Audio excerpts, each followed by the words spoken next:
This is Radio TV Phono Nut, and here's an Audiotronics Model 300E all-transistor classroom record player from 1970. I've already overhauled the drive mechanism. It needed the usual cleaning and lubrication, and the rotten motor mounting grommets replaced, and it came with this flexible disc recording, but this thing is still sick and going to need some repair, and I'll show you what the problem is.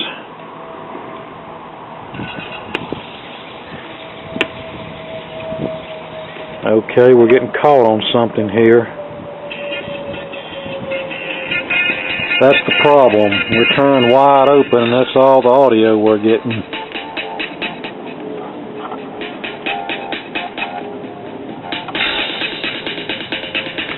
So is it the needle? Or should I say the cartridge, since it's a plug-in needle cartridge assembly? Or the amplifier?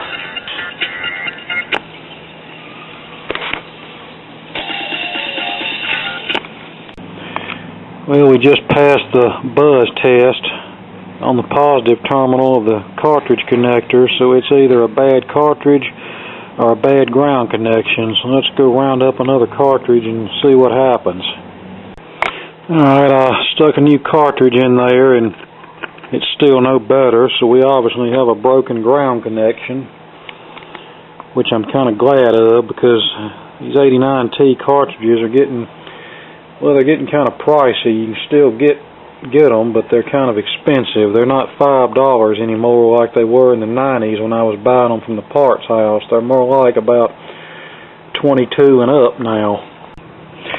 Yep, broken ground wire, which seems to be a common problem on these. I can't tell you how many of these I fixed by resoldering the wires to the cartridge holder, and that's due from the wires breaking off from them being flipped back and forth constantly. I think they figured that 99 times out of 100 these would stay on the LP side, but if you got some unruly kid flipping the holder back and forth a jillion times, you know, that's probably going to break the wire off. So let's get this out and resolder it and see what it does.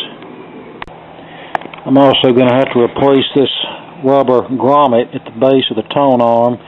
As you can see, it's all deformed and cracked, but at least this portion of the tone arm here is not all deformed and cracked.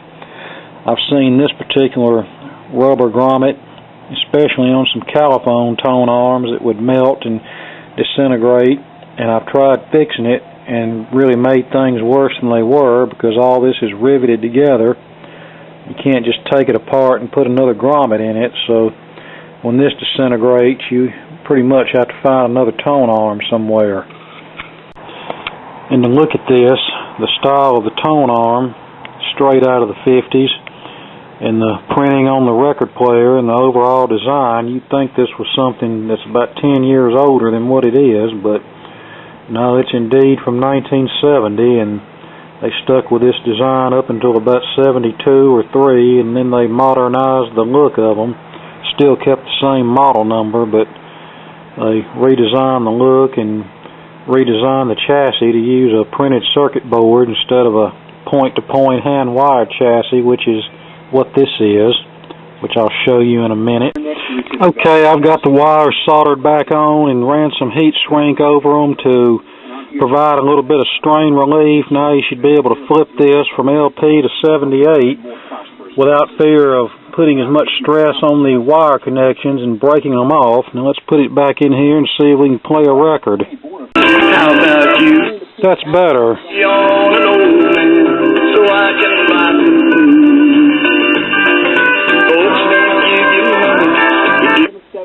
We were warming to lower 80s, lower middle 80s anyway, and these clouds will gradually we'll go back. Here's the underside of the chassis, and as you can see, it's indeed hand-wired, and there is a TO3 cased output transistor riveted to the chassis here. This is not the earliest version of a hand-wired chassis. There was an earlier model that used a traditional tube-looking chassis. I think that ran from about 64 until about 68, and then they went with this kind of arrangement, and then that went up until about 73, and that's when they really modernized the look of these and used a printed circuit board. Alright, now we need to get this tone arm wire unsoldered and unscrew this and replace this rotting, dried up grommet. Alright, I got the caps replaced. The turntable bearing had a little side-to-side wiggleism from where this was loose in its mount, so I just sanded it really well as best I could and soldered it in place so there's no wiggleism now. And I think I'm about ready to put this back together and call it a day. And there were tears in her eyes, and she whispered a sigh. Stranger, sounds good. please take me out of here.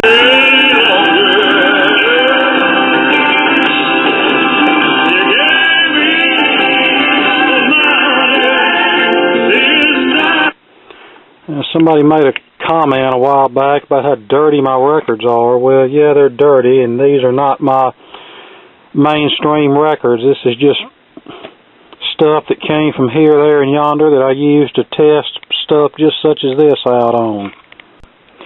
Alright, I ended up having to redo this because it's 16, of course. The idler wheel comes up higher, as you would expect, and when the platter was moving, since this was wiggling, it was causing the wheel to drag on the platter. So instead of doing it from the underside, I did it from up here, soldered it in place. It doesn't look too pretty, but it holds it in place.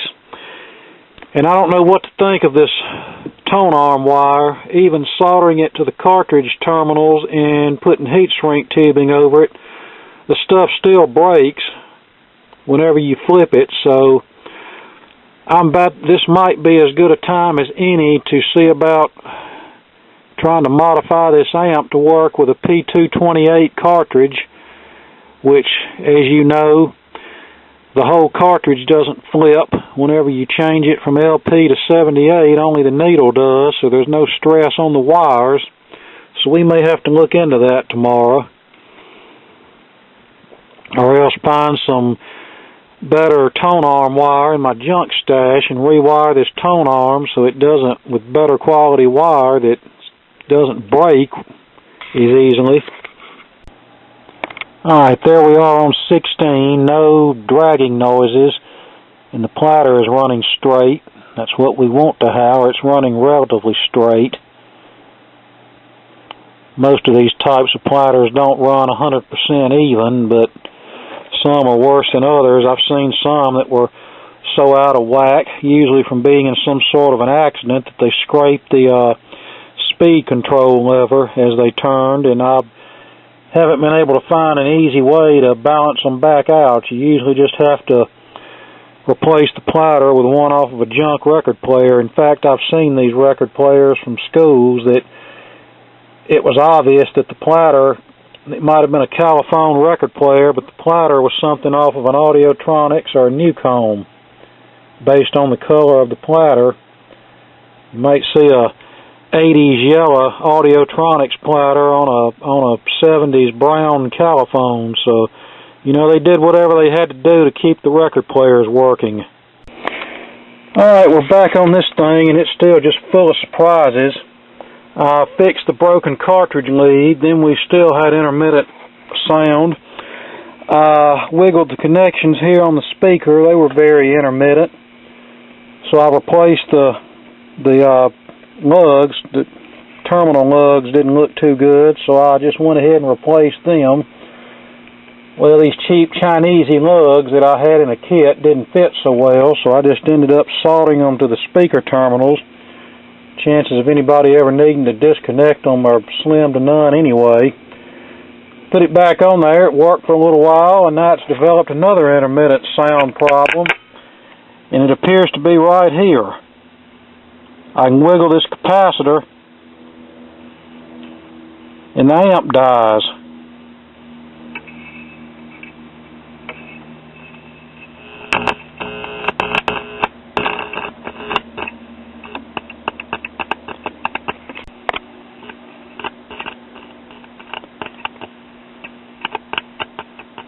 So is this pot bad? Do we have something touching that ain't supposed to be touching?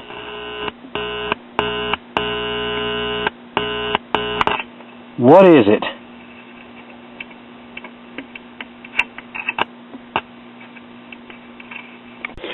Alright, well, I soldered this flimsy tone arm wire back on. I thought I had it shaved off enough, but I didn't. I looked at it at a different angle and I could see where the little wire was reaching out here and touching this. So let's see if that, touching this capacitor, so let's see if that takes care of our intermittent problem. I'm ready to put this thing back together and use it. I'm not ready to be going through a bunch of crap with it. So let's plug it in and see what happens. Alright, I hear sound.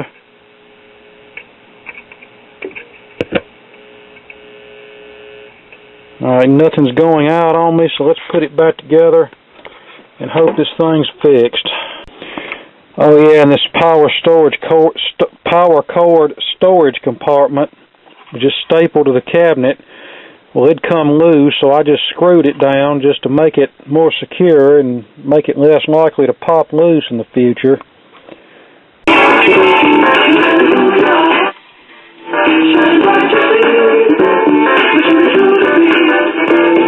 Alright, it's working, so now all I have to do is glue the mat back down and replace the cartridge. This was a dual LP cartridge. I ended up accidentally dropping the tone arm on the platter and busted off one of the tips, but I'm sure it was about worn out anyway. Then I need to glue the mat back down. And speaking of replacement platters that I mentioned a little while ago, I thought this platter might have been a replacement, but I don't think it is. Most of these Audiotronics models had the brown platter to match the color of the tone arm and the white platter mat, but I've seen a few of the later type in this particular style with the gray platter and this kind of mat, so it's probably original. Keep on running. Keep on hiding. One fine day I'm gonna be the one. Well, there's the Audiotronics all put back together. To the left. It There's now a 16 RPM record. He lifted his umbrella. And as you can hear, no metal-to-metal sound now. Abruptly, there was no more rain. There was... Now the needle in here is one like what I used to buy back in the 90s for $5 and something from the parts house. Unfortunately, they're not $5 anymore. It's got a diamond LP on one side and a sapphire LP tip on the other side. So if you want to play 78s on this, you're going to have to obtain such a cartridge yourself. If you don't want to play 78s, then use the one that's in here until it's worn out.